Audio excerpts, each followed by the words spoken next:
Hello everyone. आज हम जो टॉपिक पढ़ने वाले हैं वो एक बहुत ही कॉमन टॉपिक है ज्योग्राफी का, और वो है ह्यूमिडिटी। ठीक है, तो अब हम देख लेते हैं कि ह्यूमिडिटी होती क्या है। देखो, atmospheric humidity is nothing but the amount of water vapour which is present in air. ठीक है, वाटर आपको पता है कई फॉर्म में एग्जिस्ट करता है ना। तो वेपर फॉर्म में जो हमारे आसपास की एयर में जो वाटर प्रेजेंट है उसे ही हम ह्यूमिडिटी कहते हैं। ठीक है, अभी दो चीज़ों पे डिपेंड करती है। एक, उस एरिया में वाटर अवेलेबल है या नहीं है। ठीक है, और दूसरा, एयर का टेम्परेचर कितना है। क्यों? क्योंकि जब वाटर इवेपोरेट होगा तभी वो एटमॉस्फेयर में जाएगा, और वाटर के इवेपोरेट होने के लिए दो चीज़ें चाहिए। एक तो वाटर खुद, और दूसरा टेम्परेचर जिससे कि वो इवेपोरेट हो।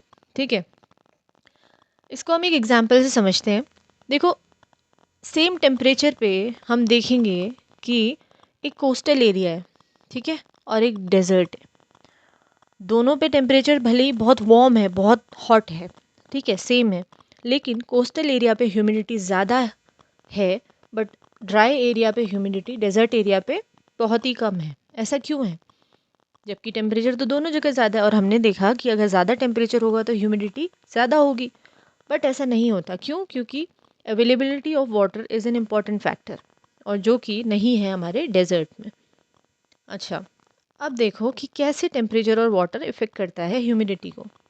सबसे पहली बात, जो मॉइस्चर होल्डिंग कैपेसिटी है, मॉइस्चर होल्डिंग कैपेसिटी मतलब कितना मॉइस्चर एयर होल्ड कर सकती है, दैट इज़ प्रोपोर्शनल टू कितना टेम्परेचर है एयर का। ठीक है, और फिर दूसरी बात, टेम्परेचर ऑल्सो इन्फ्लुएंसेस इवेपोरेशन, है ना। इवेपोरेशन उतना ज़्यादा होगा जितना ज़्यादा टेम्परेचर होगा। दो चीज़ें समझ आ गई आपको। Next is water. अगर वाटर प्रेजेंट है आसपास के एरिया में, जैसे फॉरेस्ट हैं, वाटर बॉडीज़ हैं, फॉरेस्ट भी वाटर कंजर्वेशन का काम करते हैं एक तरह से सॉइल में, है ना। तो उससे क्या होगा कि वाटर विल बी अवेलेबल और वो इवेपोरेट होगा, तो मॉइस्चर एटमॉस्फेयर में जा सकेगा। ठीक है, दोनों फैक्टर्स हमने देख लिए। फिर देखो कि हम एटमॉस्फेरिक ह्यूमिडिटी को मेजर कैसे करते हैं। देखो, तीन तरह के पैरामीटर्स हम यूज़ करते हैं टू मेजर एटमॉस्फेरिक ह्यूमिडिटी। सबसे पहला एब्सोल्यूट ह्यूमिडिटी, फिर है रिलेटिव ह्यूमिडिटी, और तीसरा है स्पेसिफिक ह्यूमिडिटी। ठीक है, सबसे कॉमनली जो टर्म यूज़ होता है हमारी वेदर फोरकास्ट में और सारे जो हमारी general day to day life में हम जो यूज़ करते हैं ह्यूमिडिटी के रेफरेंस में, जो टर्म यूज़ करते हैं वो है रिलेटिव ह्यूमिडिटी। ठीक है, so we will have a look at all three. तो देखो, एब्सोल्यूट ह्यूमिडिटी क्या है? इट इज़ नथिंग बट कितना ग्राम वाटर प्रेजेंट है, वाटर वेपर प्रेजेंट है per unit volume of air. ध्यान रखना, इसमें क्या देख रहे हैं हम, कितना वेट है वाटर वेपर का एक यूनिट वॉल्यूम ऑफ एयर में। यूनिट वॉल्यूम हम कैसे मेजर करेंगे? क्यूबिक सेंटीमीटर या क्यूबिक मीटर में, है ना। अच्छा, so absolute humidity it differs from place to place on surface of earth. हाँ, है ना, कि अलग अलग जगह में अलग अलग एब्सोल्यूट ह्यूमिडिटी होगी। ठीक है, नेक्स्ट इज स्पेसिफिक ह्यूमिडिटी। अब स्पेसिफिक ह्यूमिडिटी थोड़ा सा डिफरेंट है एब्सोल्यूट ह्यूमिडिटी से। इसमें क्या है कि आपका weight of water vapour per unit weight of air, weight by weight है। एब्सोल्यूट ह्यूमिडिटी क्या था? वेट बाय वॉल्यूम था। अब रिलेटिव ह्यूमिडिटी क्या है? देखो, रिलेटिव ह्यूमिडिटी थोड़ा सा डिफरेंट है एब्सोल्यूट और स्पेसिफिक से। वो कैसे है हम देखते हैं। It is the ratio of moisture actually present in given volume of air to the moisture holding capacity of air. ठीक है, at a given temperature at a given time. So temperature wise भी ये very करता है। चलो आओ देखते हैं हम इसको कि रिलेटिव ह्यूमिडिटी हम कैसे फाइंड आउट करते हैं। सबसे पहले रिलेटिव ह्यूमिडिटी समझने से पहले आपको समझना पड़ेगा कि मॉइस्चर होल्डिंग कैपेसिटी क्या होती है। ठीक है, बहुत ही सिंपल चीज़ है, कितना ज़्यादा maximum amount of moisture hold कर सकती है air at a certain temperature. ठीक है, क्योंकि आप अगर टेम्परेचर बढ़ाओगे तो मॉइस्चर होल्डिंग कैपेसिटी बढ़ जाएगी, टेम्परेचर अगर घटाओगे तो मॉइस्चर होल्डिंग कैपेसिटी घट जाएगी। इससे किस पे असर पड़ेगा? रिलेटिव ह्यूमिडिटी पे। जैसे क्योंकि हमने क्या देखा, relative humidity is equal to the moisture present upon the moisture holding capacity. तो मॉइस्चर होल्डिंग कैपेसिटी वेरी करने से भी किस पे फ़र्क पड़ेगा, रिलेटिव ह्यूमिडिटी पे। ठीक है, तो ये टेम्परेचर टू टेम्परेचर वेरी करती है।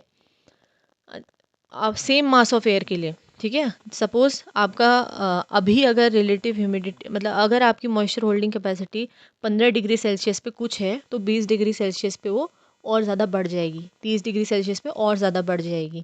ठीक है, मॉइस्चर होल्डिंग कैपेसिटी बढ़ती रहती है टेम्परेचर के साथ और कम होती रहती है अगर टेम्परेचर घटेगा तो।